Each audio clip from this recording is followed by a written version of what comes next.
Raporti i Gjesit dhe Eglit nuk dihet se si do të përfundojë, që pas rikthimit të Eglit në shtëpinë të famshme, ata të dy vetëm kanë debatuar me tone të larta.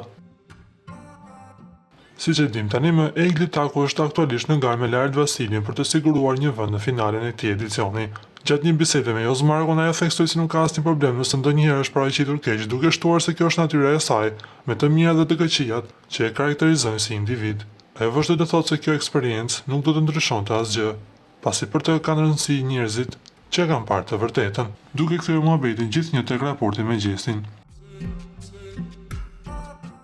Por ditën e dieshme teksa po qëndronin shtriret ato dy, Egli e pyeti Gjestin nëse ai ka ndjenja për të. Unë sa ti nuk kam ndjenja. Ti ke ndjenja shumë për mua dhe këtë e shoh nga veprimet, deklaroi Gjesti, ndërsa Egli ia ktheu, unë jam njeri shumë i mirë, kështu jam dhe me shoqet, duke mos e pranuar akoma që ka rënë në dashuri kokë kam për të. Por me sa duket ata kanë nisur të zbusin gjuhën e komunikimit duke bërë deklarata të ndryshme. Pak më vonë, ndërsa ishte në sauna, Egli nuk hezitoi të shprehte ndjenjat. Nuk po them që i fik ndjenjat, ndjej për ty shumë, deklaroi ajo duke u dorëzuar në një farë mënyre në raportin e saj me Gjestin, duke bërë akoma më interesant këtë lidhje.